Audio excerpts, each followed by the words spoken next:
This presentation is about Julian Rotter. Dr. Julian or Jules Rotter was born in Brooklyn, New York on October 22nd of 1916. He was the son of Abraham and Bessie Goldstein Rotter. His father lost his business due to the Great Depression, and this event is said to have had an influence on Dr. Rotter. He married Clara Barnes in 1941, and they had 2 children together, Jean and Richard.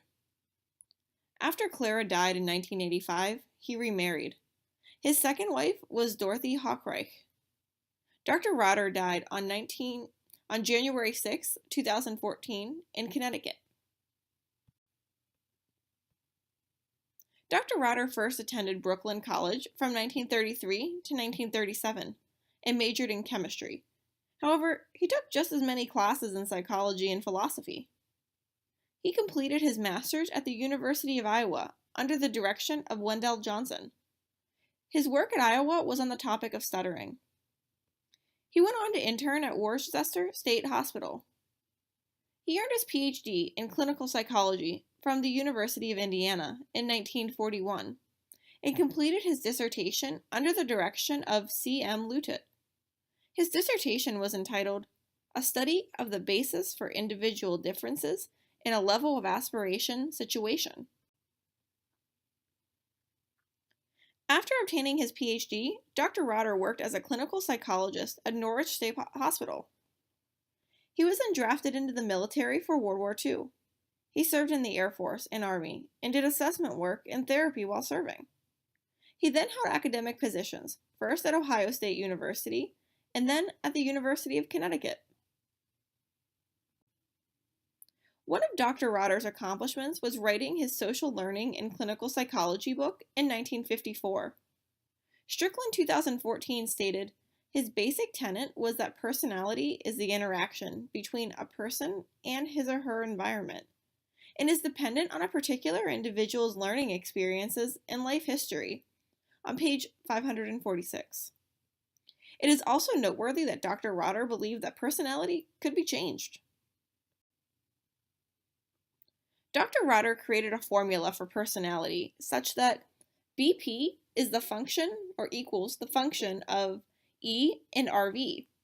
The formula stated that BP, or behavior potential, is a function of E, or expectancy, and RV, or reinforcement value. According to Dr. Rotter, behavior potential refers to the possibility of a behavior occurring in a situation. Rotter 1954 stated that expectancy is the probability held by the individual that a particular reinforcement will occur, on page 107. Additionally, expectancy is formed from prior experiences that the person experienced themselves or has witnessed from others. Rotter 1954 stated that reinforcement value refers to the degree of preference for any reinforcement to occur, if the possibilities of their occurring were all equal. Page 107. So, using this formula, behavior potential is high when expectancies and reinforcement values are high. But behavior potential is low when expectancies and reinforcement value are low. Basically, it means a behavior will occur if a person expects a reinforcement and really values the reinforcement. Another major contribution from Dr. Rotter was his theory of locus of control. Rotter 1996 said, when a reinforcement is perceived by the subject as following some action of his own, but not being entirely contingent upon his action, then in our culture, it is typically perceived as the result of luck, chance, fate, as under the control of powerful others, or as unpredictable because of the great complexity of the forces surrounding him. When the event is interpreted in this way by an individual, we have labeled this a belief in external control. If the person perceives that the event is contingent upon his own behavior or his own relatively permanent characteristics, we have termed this a belief in internal control. Thus, someone with high internal locus of control believes that they are responsible for the outcomes that occur in their life, while someone with high external locus of control believes forces beyond their capabilities, like things in their environment, are responsible for the outcomes in their life. Rotter published an article in 1996 entitled Generalized Expectancies for Internal versus External Control of Reinforcement. In this article, Dr. Rotter published the I-E, or Internal versus External Scale, which consisted of 29 items. For each item, individuals had to choose between option A or B.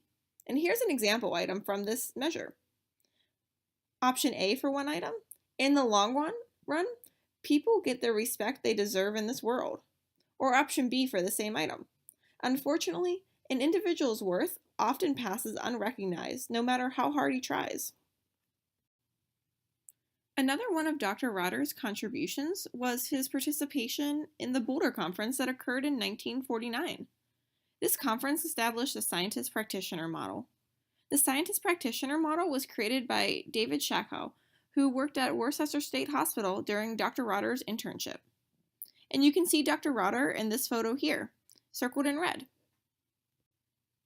And here's a slide of my references for this presentation. And here's a slide dedicated to my photo credits.